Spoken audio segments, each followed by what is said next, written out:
And now all I do is daydream.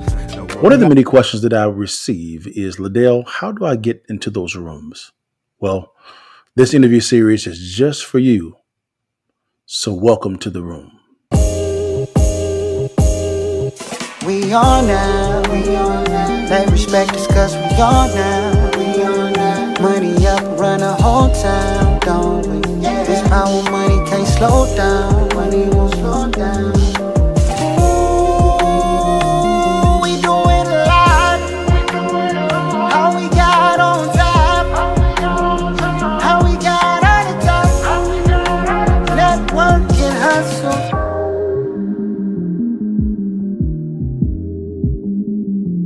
Guys, what's good, man? It's your partner Dale back in the saddle again for another Countermove podcast, the interview series. And guys, I have a special guest for this one, man. You've heard me talk about a company, and I have the shirt on called American Rounds. They became a little bit of a sponsor for us as well. But the good thing about it is today I actually have the CEO, Grant Majors, in the seat, man. Grant, how you doing, big time? Hey, good to see you, man. Good to see you, man. Yes, sir, man. This is going to be a very good conversation, guys, because this man right here, although he is very mild-mannered, he can get a little spicy a little bit as well also. But man, he's a wealth of knowledge when it comes to business. So man, let's start right here, man. Who is Grant Majors? I'm a serial entrepreneur, I guess. You know, I was never one of those guys who just punch in a clock. Yeah. And so when I was growing up, my dad worked for pretty large company, did really well. Yeah. He hit, I don't know, around 50 years old. The company let him go. You know, hey, we can hire someone for less money, younger. And I remember seeing that. It kind of stuck with me. And then I was like, I really don't see the value in punching in, punching out, building somebody else's wealth. Yeah. Within just the ability to say, hey, we're going to let you go when you hit an age that is no longer valuable to us, and we can get more out of someone younger. So from then time on, man, since I can remember, it was always serial entrepreneurship and constantly building businesses. Cool, man. Tell us about your business background, man. You've been a serial entrepreneur. Yeah. What businesses have you invested in, built? How big did they go, man? Give us a little bit of your resume, your background. Well, so just background, education-wise, I went to Texas Tech. I did my undergrad and a master's of science degree there. And then I went to SMU, did an MBA. Okay. I've been a part of just, the thing about doing startups are, it's high risk, high reward business. It is. Right? And not everybody has the stomach for that. I agree. Because they don't, how many of them, start, fail. And I've had my share of start, fails. And with each one, you're learning. Sure. You're getting more information. Sure. You're doing it better the next time. Yeah. So true story. Okay. So I worked for a company called Newland Communities when I was pretty young, probably around 28, that age. And we were a team of three. My group was a team of three. We were in charge of all the technology specifications for big master plan communities. Okay. Right. And within that, we had these community web portals. So this is before MySpace, way before Facebook, all this kind of stuff. Yeah. So we had these community web portals, with message boards and RSS news feeds. Yeah, and I mean, you know, so if you were back in the day, you kind of remember when that stuff was just developing. Yeah. So we were doing that. And I was watching the writing on the wall with media and newspapers, right? Mm-hmm.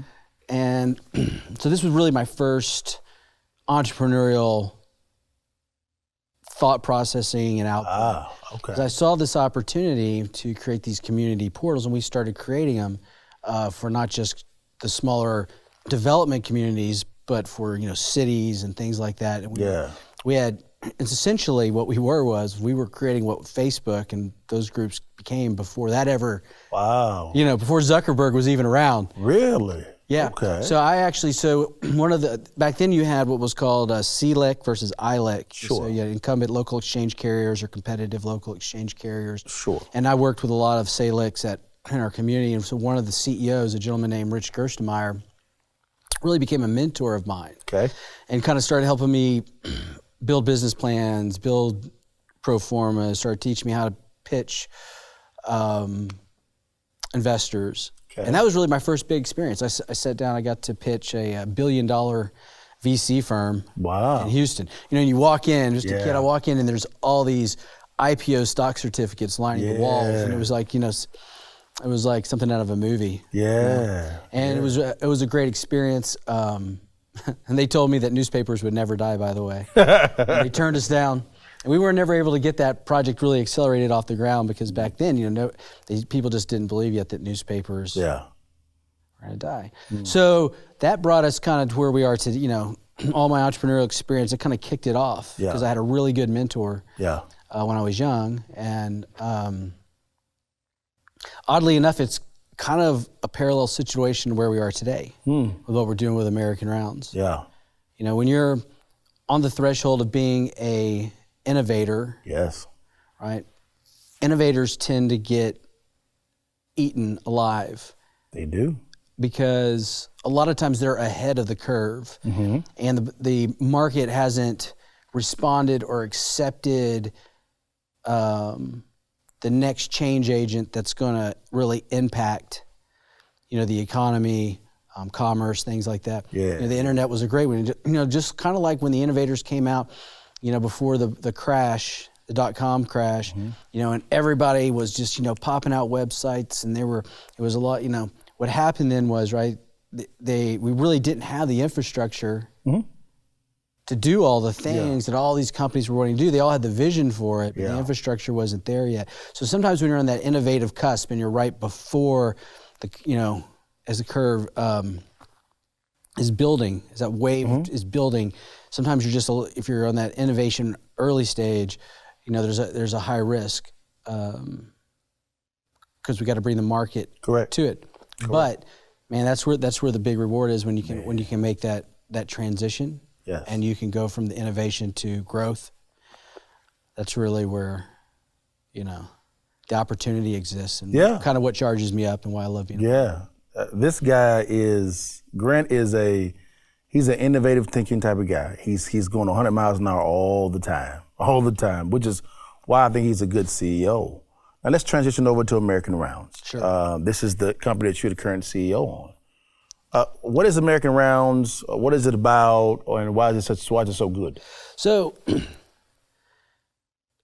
again, that entrepreneurial process that I was always a part of, I got into the hemp space, 5 or 6 years ago, really before it took off, before we had one in every corner. My partner in American Rounds, Lawrence, he was our supplier. We were both in that space. Anyway, just kind of bringing it, long story short, as we got into that, I sold the company to a group in New York. We brought Lawrence in with us. We started doing manufacturing, and it led down this road post-COVID. It led down this road to where we got introduced to automated retail. Right, so using AI technology for automated retail. And what happened was COVID really kind of sparked more of an interest in that, because if we remember, right, people were having trouble finding employees after COVID. Correct. Right? People didn't want to go back to work, so a lot of your retail, your grocery store, your C-store, just other type of retailers, they struggled when, to find that staff, and it just made it difficult. So this automation piece, can we convert retail into an automated structure? Well, Amazon's doing that already. There's full-on Amazon stores. Correct. And overseas, they're 5 to 10 years ahead of us in that space. And they're doing it. Yeah. So so Lawrence and I had an opportunity to get into that space on the hemp business. Yeah. And we had some interest. Yeah. And as we started talking to the retailers, they came to us and they said, well, we love hemp and that's great and it's a good business and all, but our customers want ammo. Yeah. So can you do an ammo automated retail machine? Yeah. And then that was it. I mean, it was like, the answer was yes. I mean, I didn't even hesitate. The answer was yes, we can do that. Called Lawrence, and between the two of us, we had we had the sourcing, the resources to put together. Wow. And then that was born, 6 or 8 months ago. It was. And full disclosure, guys, I am a partner in American Rounds. And kind of to unpack it a little bit, I'm sitting at my home office. I get a phone call from Grant, and he says, "Hey, LaDale, man, can I come by?" And I'm like, "For what?" And he says, "I got something to run by you." I'm like, "Grant, I get pissed all the time, man. Like, man, you got to see this. You got to see this deal, man." I said, "All right, come on by." He came by the house, and he began unpacking it with me of what this concept was of AI-powered, unattended. Really, it's a vending machine, but it's AI-powered.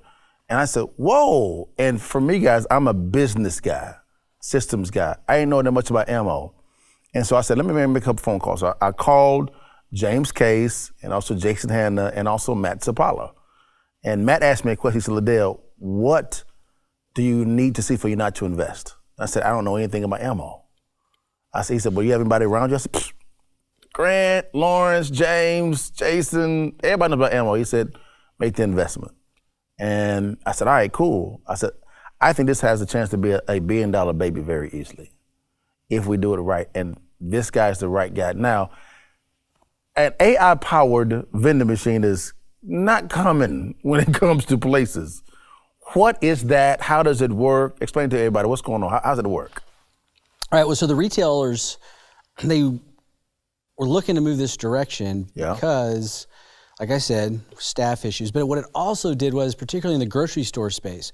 So in the grocery store space, we can take somebody like a Walmart, and you look at their model. Yeah. They've got groceries on one side, they got different hardline type products on the other side, everything from automotive to toys, to household items, and they also happen to have outdoors, right? So they're carrying ammo, fishing, and so a lot of these grocery stores in various towns, their biggest competitors, Walmart's sitting there. Correct. So the retailer is looking at, okay, how do I diversify my product line? Yeah. Right. Without increasing staff. Yeah. And drive more traffic into my store. Sure. And so for a lot of these retailers, they're in hunting communities. They're a little bit more rural. Sure. And they're like, man, that's where the whole idea of ammo coming into that, right, was to compete with that outdoors retailer and be more competitive with like a Walmart. So the machine concept was brought to us for that purpose, we started launching the machines. Obviously, the number one question when you start thinking about, okay, we're going to have an unattended, automated retail machine, which is really, like you said, a very high-end, a high-end vending machine. Yes. Kind of like what we see with, if you go to the movies now with the Cokes and you can select all your different flavors and blends, so think about that kind of high-end machine. Well, the first thing that came to our mind and everybody asked was, is this legal? Yes. Can we do that? Can we even sell that? So that was the first, the first thought. It really wasn't the technology of the machine. The technology of the machine is there. It's been used for a lot of different things. Yeah. They've been around for quite a while. It was really COVID again driving it to the retailer now. But is it legal? So, and the answer was, well, it depends. Yeah. The answer from a standpoint of selling ammo, yes, it's legal. Yeah. But there are qualifiers to that to ensure that it's legal. Sure.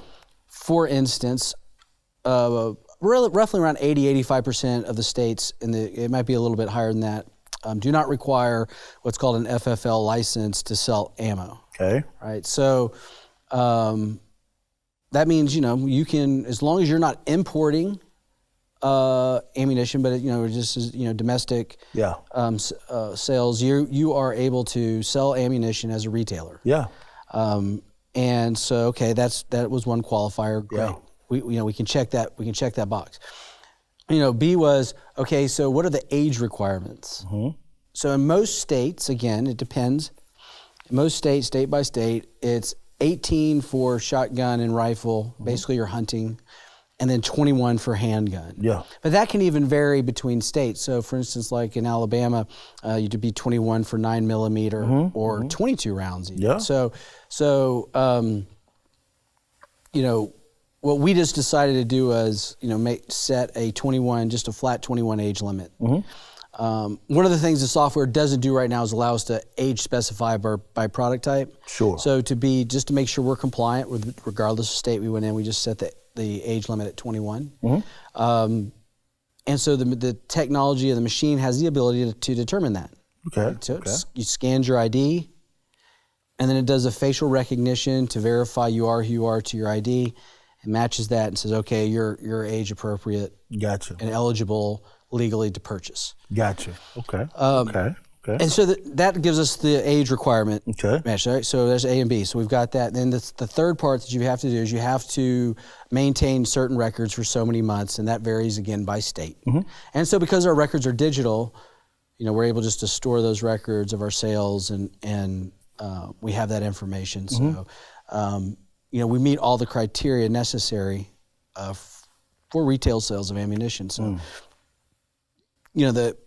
the way ammunition is sold today is you go into your local sporting goods store, okay?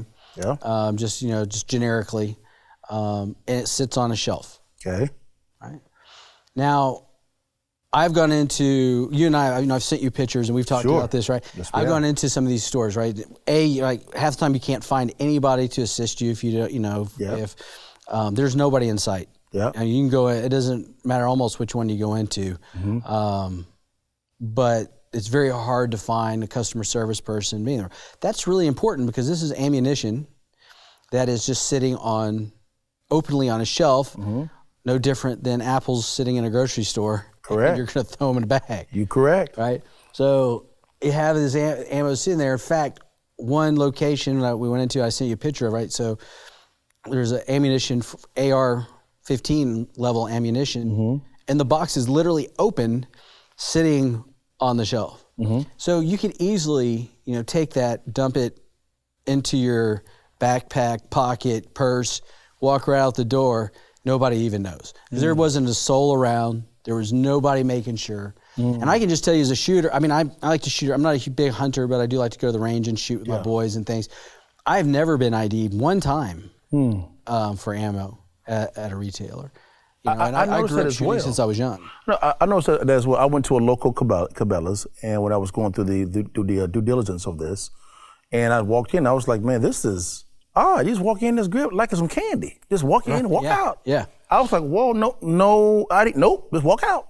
Yeah. And I'm like, whoa. And I saw most of the action at a Cabela's was really behind the counter when it came to firearms. That's for sure. Absolutely. And I just said, I'm assuming that the delta there is more apropos for the distributor when it comes to firearms, right? Not so much ammo. So if they could automate this type of process, this is a game changer for them. Then I did some research and I said, okay, wait a minute. How much of the sales of ammo do these big box stores actually do when it comes online? 15%. It's very little. I just said, this is a huge space. Now, let's pivot over. You gave me the legality perspective. Now, if you could give me, why is buying ammo at a grocery store from a consumer-based standpoint so beneficial to the consumer?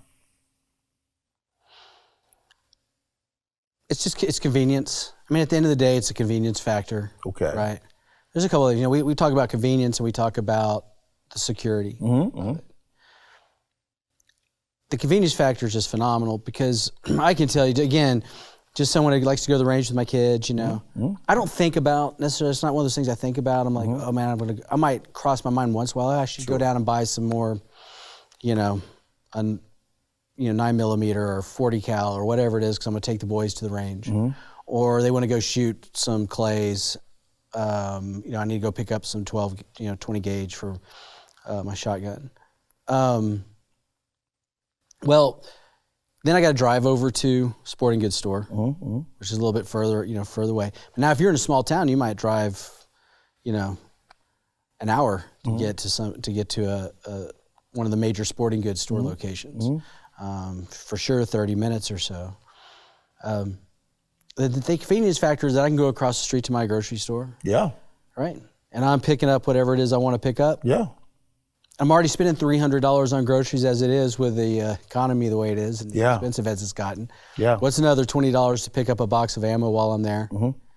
And then, keeping my stock of ammo current and up to date so I'm not out when I want to go to the range. Or if I am out when I go to the range, it's literally right across the street. I just go to the grocery store, I pick it up, and it takes just a few seconds and I'm out the door. Go to the range, you wait to go to the range, you run out. I mean, you're paying, they've got you convenience there at the range and you're already paying for range time. And now you're getting, 30% higher markup on your ammo and you're paying more for it.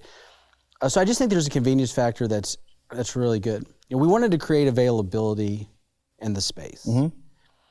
It's not just and the grocery stores wanted that to drive that traffic. Sure. They're creating diversity in their product offering. Sure. So this is a good one for them. I think the other thing is we just talked about. I mean, obviously, why it's important is the safety reason, right? We do take extreme safety precautions on selling firearms as we should, and it's a constant political battle, regardless of what side of the fence you're on that. We all agree. I think we all agree that there has to be some level of safety, and good firearm owners, good gun owners agree with that. Yeah, and so there's appropriate checks and background checks and waiting periods and all the different things depending on the state you're in and federally, that you have requirements. Well, like we said, there's really nothing there ammo-wise. Correct. You just grab it and go. Well, I mean, your firearm doesn't work without the ammo. Correct. Right. So we add a level. We add a level just to safety and security, right? We verify the right age. We have the record. We know, it's not just cash transaction. Now, a lot of people, they get itchy. They're like, oh, okay, you're doing a facial recognition. You're grabbing an ID. We don't sell that information. That information is purely for compliance we have to keep records of the sale. Correct. Right. And we want to be responsible to who we're selling our ammo to. We can't have a 12-year-old going up who stole snag dad's ID. Or Uncle Bob's ID and is over there swiping it and he's, trying to get a box of ammo. So, we got to do things the right way. And so, security, convenience, all the different typical factors I think you would look for in a product like this. That actually makes a lot of sense. That's one thing that attracted me to this is the camera recognition type of scenarios. That's the same technology that the TSA uses, which is kind of crazy. Right, yeah, so it is. It actually, you can't just hold a picture up. Correct. Right? It's going to have you smile at the camera or move your head. It's going to verify you're a real person and that's who you are to the ID. Yeah. Good stuff, man. Now, man, what locations are we currently at now, and what do you see it going in the future?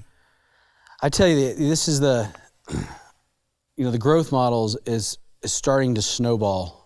That snowball is getting bigger. It is. And bigger, and that's exciting, right? So that's the part of being an entrepreneur that you get excited about. And that lends itself to a whole different set of challenges. Yes. But that's okay. We've got a great operational team, and I'm not concerned about that. But it is starting to snowball. We are currently, we launched our first 2 machines in Alabama. So Pell City, Alabama, at Fresh Value Grocery Store, and then at Fresh Value Grocery Store in Tuscaloosa. Yeah. We are Over the next 4 weeks, we'll be putting 4 machines into Oklahoma, okay, at Super C locations. Okay. Then, right now, we have requests for machines in Texas, Louisiana, Mississippi, Tennessee, Michigan, Indiana, and Washington State. Wow. Already. Wow. Yeah. So it's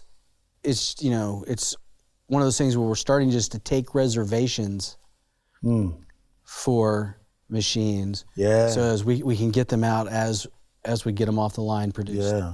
And obviously it's where my partners come into play to help us. Yes.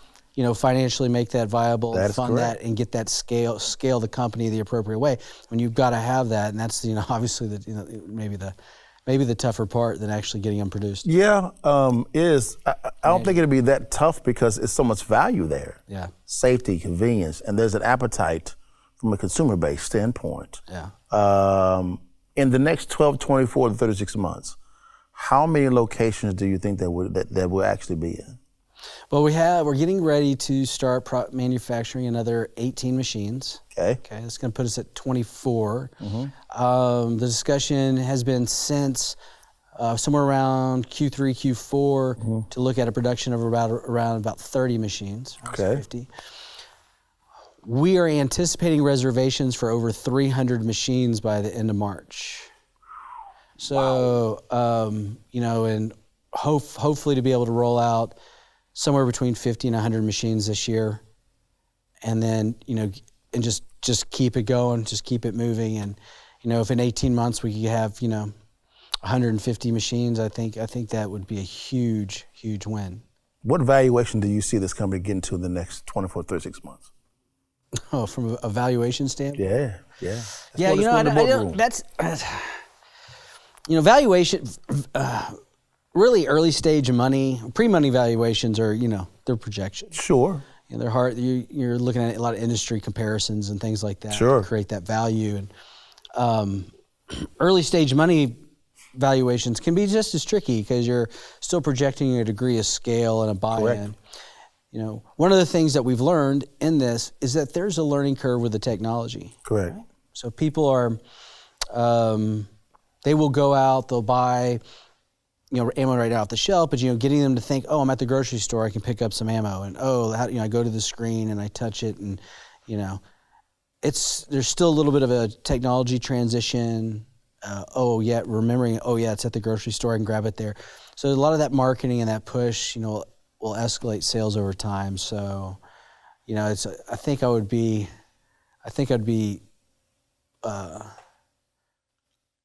crystal balling it to try to tell you it's I agree with that. it's going to be $40 million valuation in the next 24 months. I don't, but I do think what we're going to see is if we look at it through like a perpetuity type of forecast, and we were going to run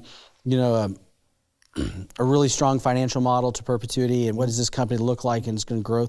It is that kind of money. Yeah. There's no question it's that kind of money. It is, and there's a logistical side on this when it comes to delivery as well. Also, that we haven't even dove into, guys. I've been doing a lot of research on Amazon's logistical model. It is so profound how they actually run it. Yeah, it outperforms the U.S. Postal Service, UPS, and FedEx. It's crazy, and to thinking about how me and Grant have these discussions offline, and we'll talk about that type of stuff as well also. And when it comes to Amazon, a big part of the evaluation is the delivery model as well also. Yeah. So it's crazy, man. If you could, man, as we end that discussion, look over to your camera over there, man, and tell them why American Rounds is a good model to trust, a good brand to trust, and also tell them where they can find you at. Yeah, so the retail space is moving towards automated retail. It's an inevitability. We're going to see more. We already have requests for other products. We've had requests for golfing products, fishing products, alcohol. We've had requests for, in fact, I believe it's Modelo, one of the beer companies. I want to say it's Modelo. They're actually doing automated retail machines already. We've had other opportunities that have already presented themselves. Right. So it's going this way. I mean, at the end of the day, it's a convenience factor. It's a safety factor.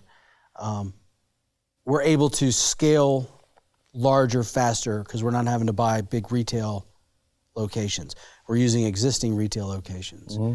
That allows us to drive price down and pass it on to the consumer and have competitive pricing. Right? Mm-hmm. We have competitive pricing with any other retailer out there at any of our machines. We can see all our machines digitally, cost compare, hit a few keystrokes, and be competitive in any market at any machine, depending on whatever specials are running, what's going on. So, if we look at it just from affordability, convenience, safety, and security, American Rounds makes a lot of sense in the ammunition industry. Mm-hmm. Yeah. It does. So AmericanRounds.com, that's the best way to find us. All the social media buttons. Yeah. Facebook, Instagram, YouTube, et cetera, X. Yeah. All those are on there linked up, and you can follow us. And, we just appreciate the support, appreciate the time today. For sure, man. Yeah. Man, this has been a great conversation. I told you this is going to be really good. I think Grant he's very humble, but he's a very wise man when it comes to business and finance, things of that nature. But he can be a little firecracker sometimes, which is what I like about him, which is good. Well, guys, man, thank you so much for your time, man. And thanks for blessing us with your time for another edition of the Countermove Podcast, the interview series. And we see you next time. God bless you guys. Peace. Long live the king.